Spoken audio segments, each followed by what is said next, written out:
Good afternoon. সকালে 3টে ডিম সেদ্ধ করেছিলাম, এই দেখো 3টে ডিম সেদ্ধ করেছিলাম, কেউ খেলো না। বলে প্রত্যেকদিন নাকি ডিম সেদ্ধ খেতে ভালো লাগে না, তাই ওরা খেলো না যখন আমিও খেলাম না। তা ডিম সেদ্ধটাকে নিয়ে ভাবলাম ওই কালিয়া পালিয়া করে লাভ নেই, তাই একটু অন্যরকম জিনিস করছি। দেখি তোমাদের সঙ্গে আমিও প্রথম করব, দেখবো আর তোমরাও দেখো জিনিসটা ভালো হচ্ছে কিনা। দুটো ব্রেড নিয়ে নিয়েছি, এরকম স্লাইস ব্রেড দুটো নিয়ে নিলাম। আর এখানে নিয়ে নিয়েছি গাজর কুচি, পেঁয়াজ কুচি, ক্যাপসিকাম কুচি আর লঙ্কা কুচি, সব দিয়ে দেবো। সঙ্গে একটু নুন দেবো, নুন ছাড়া তো কিছু হয় না, এই নুন দিয়ে দিলাম। আর অল্প একটু গোলমরিচ গুঁড়ো। এবার এটাকে খুব সুন্দর করে মেখে নেবো। ব্রেড দিয়ে আমার মাখা হয়ে গেছে, একটু জল মেশাইনি, জাস্ট সবজি থেকে যে জলগুলো বেরিয়েছিল সেই দিয়েই আমার ভালো করে টাইট করে মাখা হয়ে গেছে। তারপরেও আমি একটু একটু কর্নস্টার্চ বা কর্নফ্লাওয়ার যাই বলো না কেন এটা একটু দিয়ে দেবো বাইন্ডিংটা ভালো হওয়ার জন্য। পড়ে না কেন, এই যে পড়ছে। কাউকে না গুঁতলে কিছু পাওয়া যায় না। ভালো করে ফেলছিলাম, হচ্ছিল না, যেই একটু জোর দিয়েছি অমনি একদম পড়ছে। যাকে এই যে দিয়ে দিলাম। এরপরে এই যে 3টে ডিম আছে, এই ডিমগুলো একটুখানি এইভাবে দিয়ে দেবো।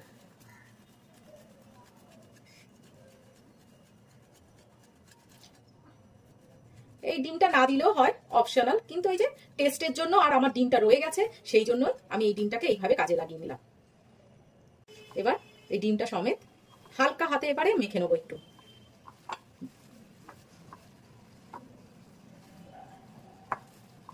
দেখেই ভালো লাগছে। কিছু নয়, ওই যা ঘরে আছে সেইগুলো দিয়েই একটু অন্যরকম একটা রেসিপি তৈরি করা। এইবারে এইভাবে গোল গোল করে নিয়ে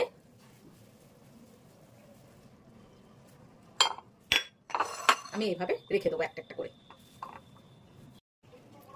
এইবার এই বলগুলো সব করে নিয়েছি, এক এক করে তেলের মধ্যে ছেড়ে দেবো। এখানে আমি একটু রিফাইন অয়েল গরম করতে দিয়ে দিয়েছিলাম, একদম লো ফ্লেমে রেখে দিয়েছি, কেননা ভেতরটাও যেন হয় সেইটা একবার দেখতে হবে, না হলে কিন্তু ভেতরটা কাঁচা থেকে যাবে, ওপরটাই শুধু মচমচে হয়ে ভেজে যাবে। এইবারে সব আস্তে আস্তে দিয়ে দেবো। এই বলগুলো ছাড়তে ছাড়তে তেলের মধ্যে আমি একটা কথা বলি, এই রেসিপিটা আজকে আমি রাতের জন্য বানাচ্ছি, কারণ রাতে আমার একটা সেলিব্রেশন লাইভে যেতে হবে। আমারই ফ্যামিলির মেম্বার, বড় মনের একজন মানুষ এবং বড় ফুল সেন্টার মানিক দাস দাদা, যে কিনা মানে সবাইকে, ছোট বড় সবাইকে যখনই যার দরকার হয়েছে ফুল দিয়ে সাহায্য করেছে এবং সবার পরিবারে গিয়ে নিজে থেকে ফুল দিয়েছে, তার আমন্ত্রণে আজকে আমি সন্ধে 7টায় ইন্ডিয়া টাইম আর সন্ধে 7:30টায় বাংলাদেশ টাইমে আর একজন বড় মনের মানুষ এবং ফুল সেন্টার, বড় ফুল সেন্টার সুমিত সেট দাদা ভাইয়ের লাইভে যাব। ওনার হচ্ছে আজকে সেলিব্রেশন লাইভ, যেখানে মানিক দাস দাদা ভাইয়ের আমন্ত্রণে আমি যাব এবং অবশ্যই আমি চাইবো আমার পরিবারে যারা যারা আছে তারা সবাই যেন ওই সেলিব্রেশন লাইভে গিয়ে সবাই কমেন্টে কমেন্টে সুমিত সেট দাদা ভাইয়ের সেলিব্রেশন লাইভটা একদম ভরিয়ে দিই এবং তাকে উৎসাহিত করি, আরো আরো যেন এগিয়ে যায়। 25 থেকে 50 হোক, 50 থেকে 100 হোক, আমরা ওনাকে আরো এগিয়ে যেতে দেখতে চাই। কেমন?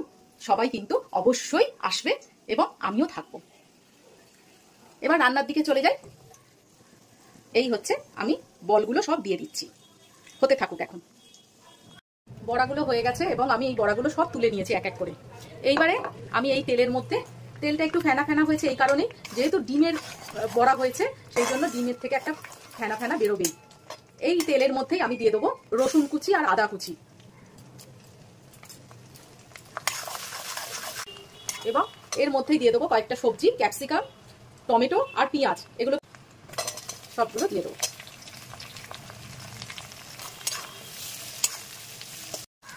এবার বেশি ভাজবো না, হালকা ক্রাঞ্চি থাকবে। এবার এর মধ্যে দিয়ে দেবো সামান্য চিনি, সামান্য নুন, সয়া সস,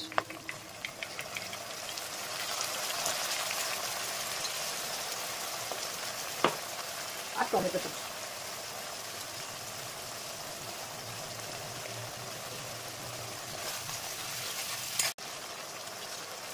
এবারে একটু কর্নফ্লাওয়ার গুলে এর মধ্যে দিয়ে দেবো।